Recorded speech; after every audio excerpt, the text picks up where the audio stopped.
Created my own little algorithms to do one thing or another, like disease states, a mortality algorithm, and I think you will have a whole levels of robotics, the humanoid robots or non-humanoid robots, whatever the case is. But the one that I really gravitated towards was Alteryx, low code, no code, business intelligence stuff, data science, machine learning, things like that. Audio, the text, and then everything's big metaverse bug. Everybody knows the metaverse. Another week of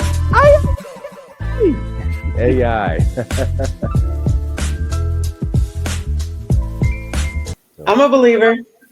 Absolutely.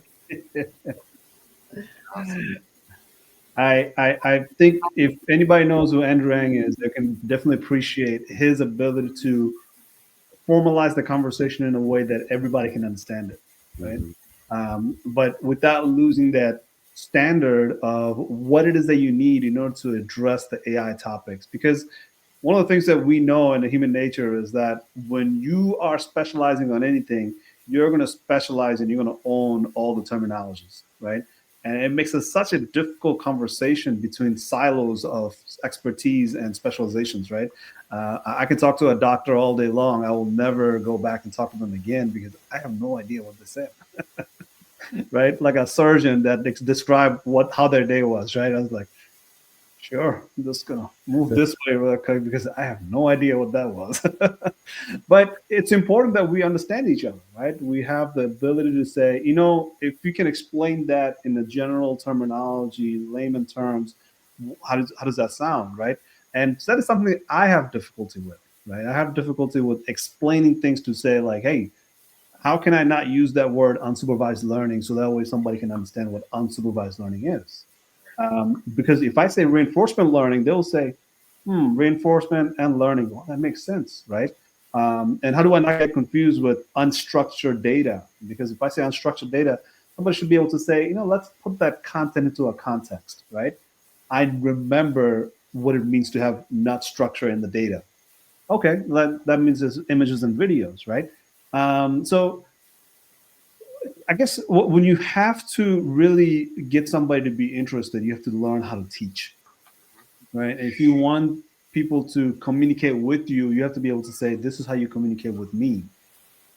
Or if I have to learn what it is that you need, I need to learn how to ask you questions. So that way, when you answer it, even if I don't understand it the first time, I have enough emotional intelligence to say, let me take a breather here and let me ask you again how it is that I need to understand what it is that you're trying to say, right?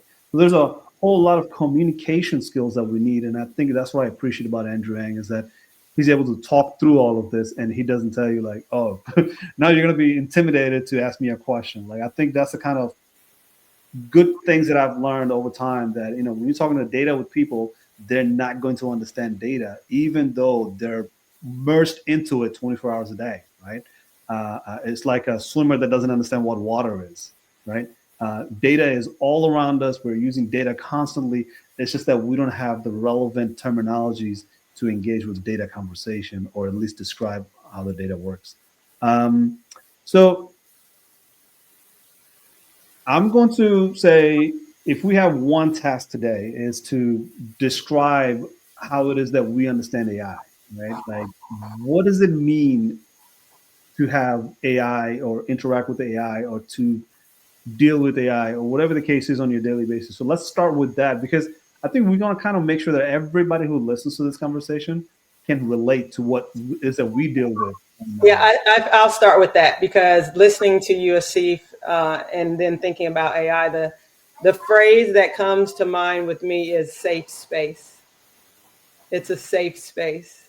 It's a safe space to have a conversation, because you can start right where you are and you shouldn't be afraid to, try it. You shouldn't think that you're going to break something. So being and knowing that you're in a safe space to even attempt to understand it makes it palpable, right? You can chew it up. And so for me, that's the beginning and the end, a safe space. AI is a safe space.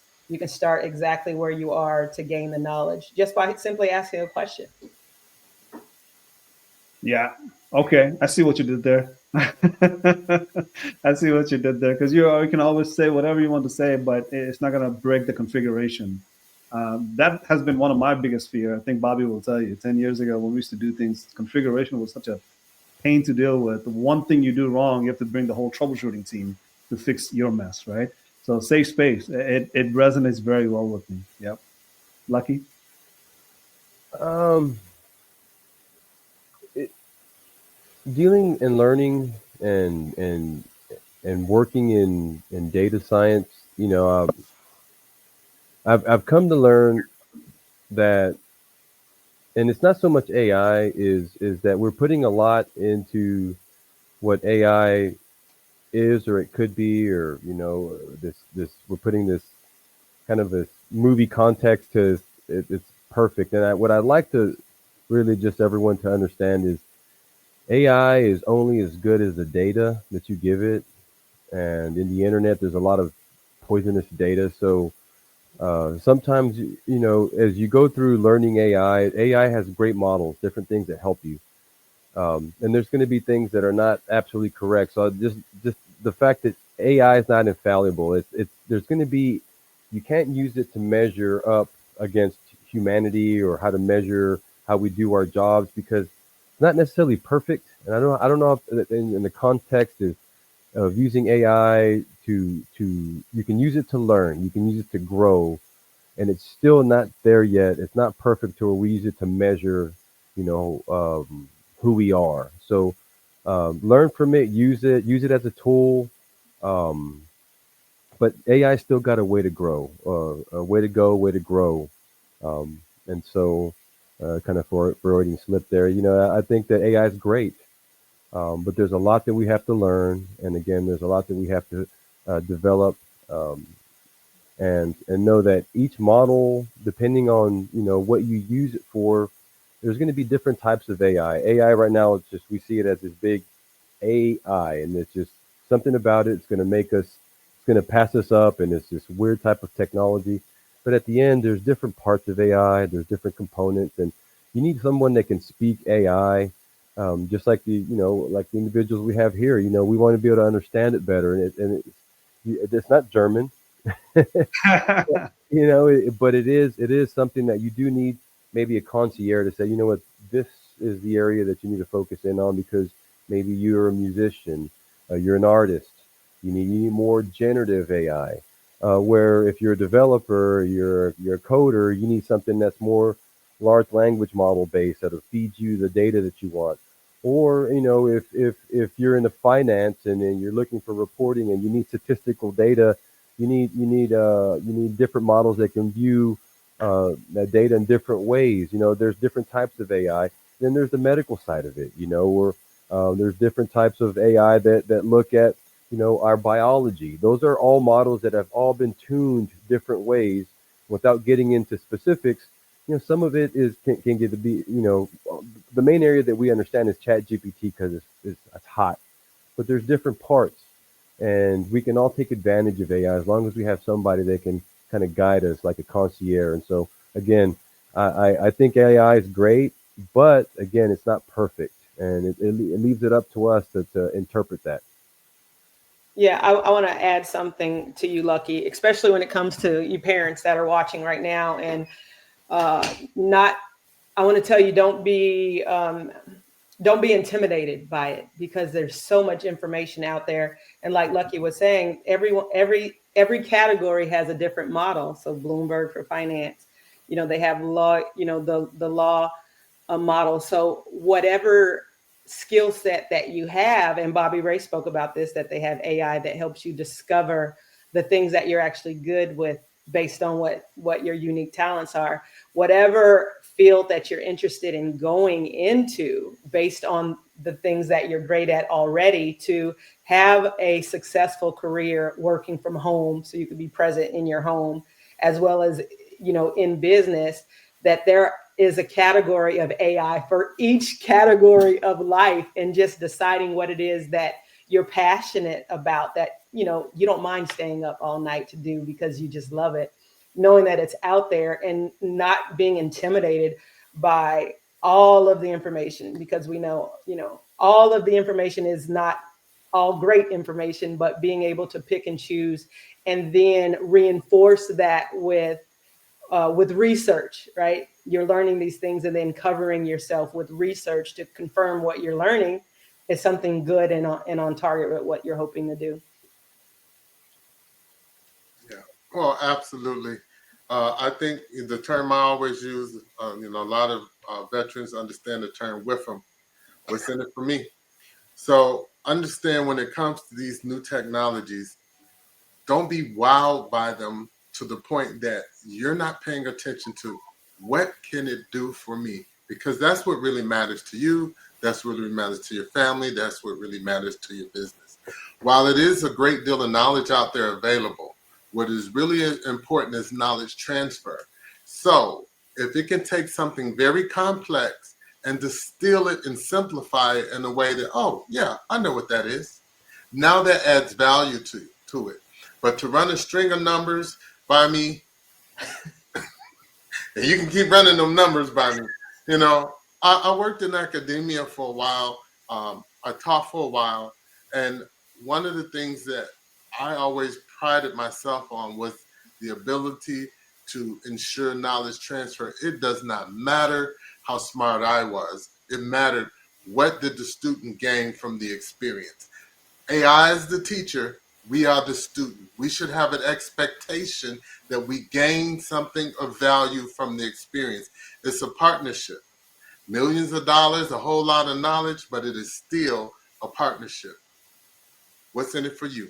If you can't answer that question, then it's time to really open up your mind and to decide, what do I need? How can this help me? Yeah, yeah. So, you guys are putting out some keywords here, and I want to add a few more keywords to that. So, anybody who's thinking like, okay, Asif, describe AI, right?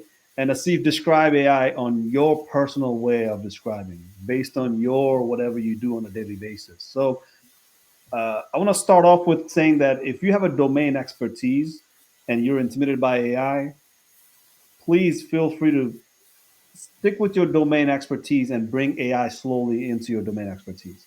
Because one of the things that I see with fear level is that they're thinking like, I'm a domain expert. I've worked on this topic for decades now. What's going to happen because AI can do it? A C feels the same way as you do because I'm a consultant. So guess what? A consultant is in a chat GPT world. Nothing. Because I can tell you one thing and ChatGPT will tell you 20 different things and break it down for your next 20 months and give you a ROI, financial justification, all the documents you need in order to do what it is that I will take probably a whole decades to do, right? So the ChatGPTs are super powerful. All domain expertise will be impacted by AI. But what you have to do is talk to yourself with saying, this is my domain expertise, and this is how I insert AI into my domain expertise, and this is how I reshape my domain expertise. So instead of saying like, hey, I'm going to lose whatever domain expertise I've built because AI is going to take over, of course AI is going to take over. But AI cannot do it without your domain expertise. And that is not me saying that. That is literally Sam Altman and all the celebrities that you hear about on TV all day long talking about AI. They will say this over and over. There's not a shortage of AI. There's a shortage of domain expert. Your subject matter expertise is far more valuable with AI than without it, right? So when people get hyped up about these information buckets that we are going through right now, because guess what? We're going to jump into a different bucket tomorrow.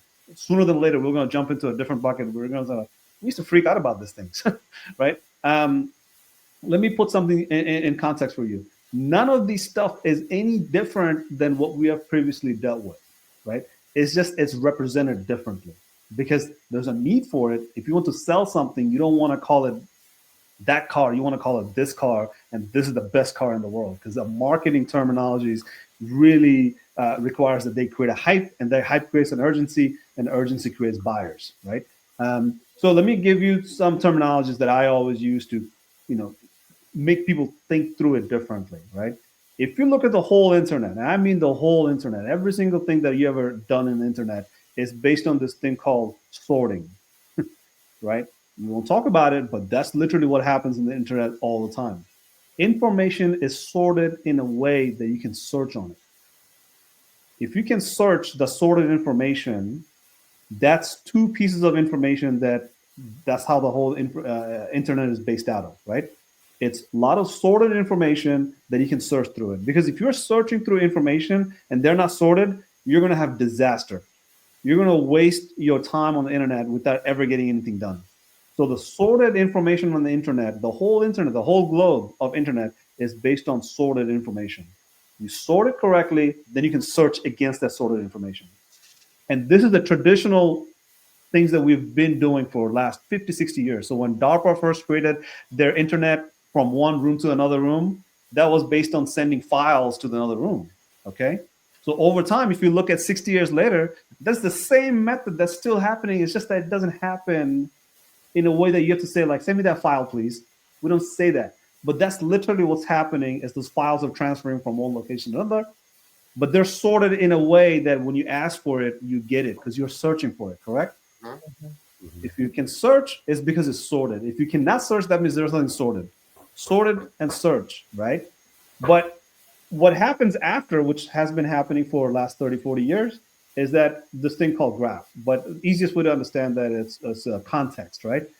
If you can search, if you can search, that means you have to know why it is that you're searching. What's the context behind it? So if I'm looking for Masako, I cannot just yell out Masako's name and nobody responds. That's a waste of my search time. Because now I have to find the context of saying, if I have to reach for Masako, I have to graph it correctly so that way I can reach to Masako because she's the context on the content that I'm looking for. Okay? So if you look at it from search, search, and graph, AI is enhancing that graph capability beyond your imagination. Beyond your imagination means the world of searching and sorting is exponentially growing, and that graph is becoming that much more powerful. You need that. AI is not something fancy, or AI is not something that's happening to the neighborhoods. It's happening to everybody, and it's happening within your internet for decades now. The reason you can use Google and search through all the information that Google has is because of this thing called machine learning, which is AI, just AI 101. We don't call it machine learning, we call it AI. So all these things that are happening right under your TV monitor, or your Netflix, or your personal laptop, or IoT device that you call, I don't know, microwave or washer, dishwasher, whatever it is, it's happening. It's all there. The way it's moving so fast, the way we're able to search and sort through this information is what AI is enabling, because you're able to graph it, you're able to find the context very, very fast, right? If that is well understood, now I want you to get curious about AI, because what I just did, describe AI to you without really losing your thought process into like, oh my God, all these things are happening. No. This is literally happening all in front of you at all times. Right? Even if you're not on the internet, inside of your laptop, you have this sort, search, and graph capabilities. You can explain that in 1,000 hours, or you can explain it in a few minutes, right? And if you think about AI for that purposes, now bring your domain expertise to that, right? So if you're able to say, what really makes me the specialist that's within my domain expertise, that AI cannot even comprehend what it is that I do? Mm-hmm. What I can bring to my domain expertise, AI doesn't even know how to even search for that, or find to a way to context and graph that. I need to find the value as a human who's far more intelligent than AI is. What can I do, right? How it is that I need to bring my creativity out of my domain expertise and bring AI to help me with that, right? So I think that's kind of laying out the terminologies for everybody to kind of look at and say, yeah, you know what? I was fearful, but I'm getting curious now. Yeah. And that's, I think, is our goal, right? To get people to get more curious. Fear creates the distance. Curiosity brings you closer, right? So I guess at this point, what I would like to do is kind of go around the room and say, what questions or comments do you have that you hear? Because that's the kind of questions that I hear a lot. It's like, see, what happens to my job, right? And I try to give them this sort of like a open Pandora's box type of question, so that way they get more curious about it, right? They're going like, wait, I see says sort, search, and graph. What was that, right? Like, oh, that's an algorithm. Wow. Okay, I didn't know that wasn't even an algorithm because Asif never mentioned there was an algorithm. Yes, you're creating a safe space to be able to ask questions about, okay, what is it that I already know? Yeah. Because no, there's only one of me. Yep. There's only one of me. And if I could learn something, this information to enhance the skill set that I know, that I love, that people are going to invite me into the room for, then that changes the game, right? Yeah. Then we could eliminate that fear from what comes with this next step Mhm. to an excitement Yeah. to ask the next question. Okay, how can I enhance me? How can I duplicate me? That's the question. How can I duplicate me Oh, with wow. this new skill set? That's amazing. I think that it's important to remember. First off, all models are immature, right? So as much information as you got a really small toddler on your hands, right? Make sure you're careful how you phrase the question Yeah. because the answer you get might not be what you expect. Yeah. Um, Ultimately, a lot of AI is going to be ubiquitous. You won't even know that it's built into a lot of the things that you're doing. It's just assumed, right? It's just kind of there. I think the fact is, as long as there's been life, you have a choice. Either you let life happen to you or you go happen to it. So if you're in the career field and it seems as if AI is a threat, no, it's not a threat. It's a progression. So Yes. embrace the progression, Mhm. master the skills needed to use that progression, and you get there, but while everybody else is still in shock. You get there first and say, this is what it looks like. Not only do you get to say what it looks like, when you're aggressive in embracing technologies and embracing the future, you get to help define what it looks like. People say things like, well, AI doesn't have ethics. Everything we create has what we put in it. So if we're unethical in how we act, yeah, that's what you get.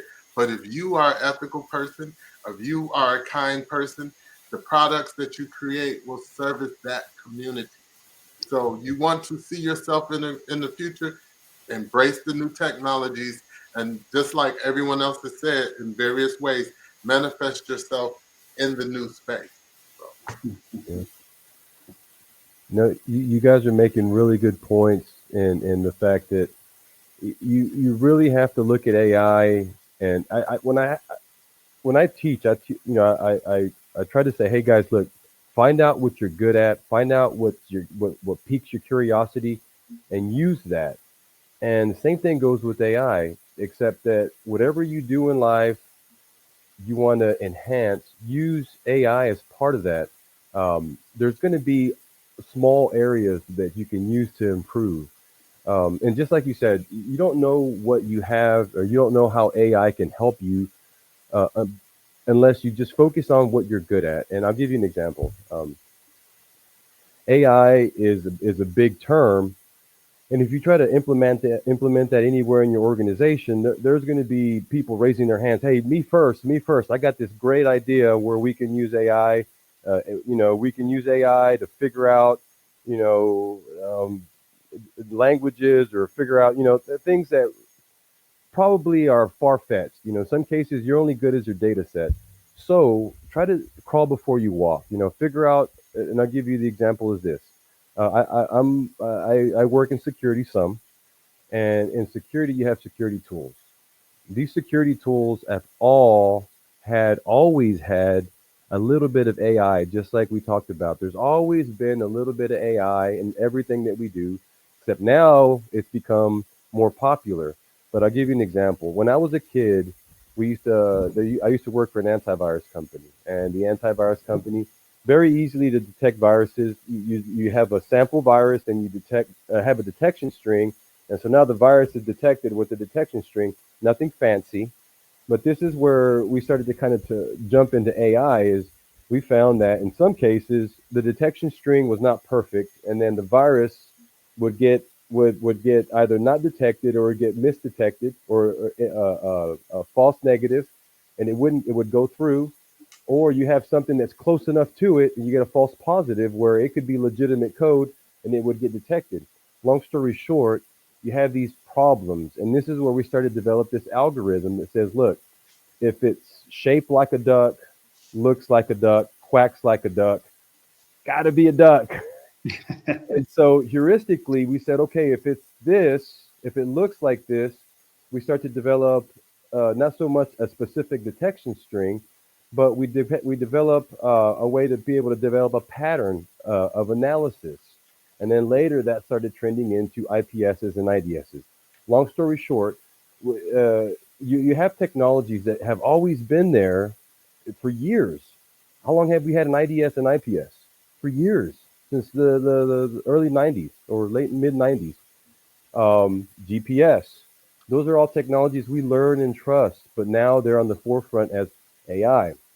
Long story short, as I look and I see different types of technologies now, everybody has AI that's improved now, and you have to map it out. There's technologies out there that are using large language models, or they've been trained to be able to help you in your quest to be able to use that security tool more. It gives you data more readily available. Natural language processing, where you just speak to it and say, "Hey, you know what? I want to make a grilled cheese sandwich. How do I make a grilled cheese sandwich?" And then if they start laying it out for you, according to us, we use Velveeta. We don't, but they'll lay it out for you how to make a grilled cheese sandwich. We got to be more specific on understanding what technologies we use. So some may use large language models at the same time, and then the new technologies that we have for antivirus like EDR, XDR, those technologies are all using heuristic-based models that have been around for years, decades. But now they're new. But again, those are all models. Those are different types of algorithms that have always been there. We just have to understand that they've been there. Now we have to focus in on the fact that we understand them better and how are they being optimized? How can we use them better in our jobs? It's not replacing us in some cases. That it doesn't replace us. We just know that this technology is what it is now, an AI technology and algorithm. And so long-winded is just there's technologies that you're going to find out that have always been around in your area. Learn them better. Be ready for them.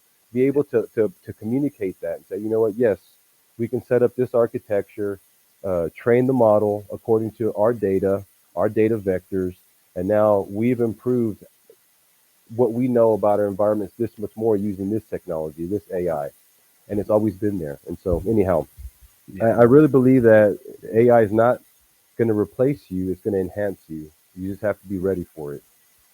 Yeah, augmentative intelligence rather than artificial intelligence, right? Augment the intelligence rather than to say we create an artificial version of it.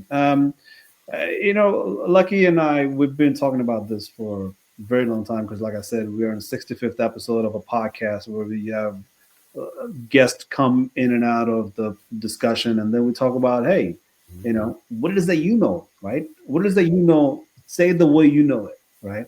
And that's what we just did. We described it from our perspective because what Lucky just described is a bunch of algorithms, right? Mm-hmm. If you get a bunch of techies in a room, they will all disagree on what algorithm is. I can guarantee you that right now, because that sort, search, and graph is an algorithm. Lucky just described a bunch of algorithms to you, right? They're all algorithms, and algorithms could be as simple as flickering a light to on and off. And that's what I mean by people disagreeing. They're like, that's not an algorithm. No, that's literally and or light bulb. Yeah. That's algorithm, right? We have that. Now, how do we enhance that algorithm with other algorithms is your key to understanding what artificial intelligence is. Because what you're looking at is a bunch of algorithms sort of coming together, like collapsing two algorithms together, mixing it, fermenting it. I guess I can say, well, fermenting, like kimchi, you eat it. Mm-hmm. So you have to bring it together, but if it tastes bad, I guess it's not good. But if it tastes good, that means you keep eating it, right? Algorithm. So this algorithm, if you understand that, helps you to understand that fact is these algorithms, either you know it very well or somebody that you need knows it very well. Right. If they know it very well and you don't, they have advantage over this algorithm that you don't.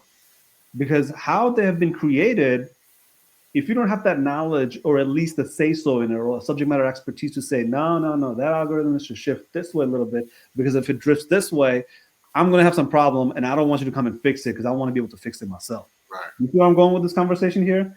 If Right. you know what that means, you've been in the tech space or you've dealt with techies for a long time. Because techies will charge you $200-300 an hour to come in and fix a problem that they probably created themselves. Oh yeah. Yeah. Yeah. Yeah. I mean, Okay, this is the last time I that's tease the techies, but that's the problem. Funny, like but you it have is true. to say It's true. what you need to say and say it in a way that all algorithms, the algorithm that you're using, you're somewhat familiar with it and you're able to communicate about it.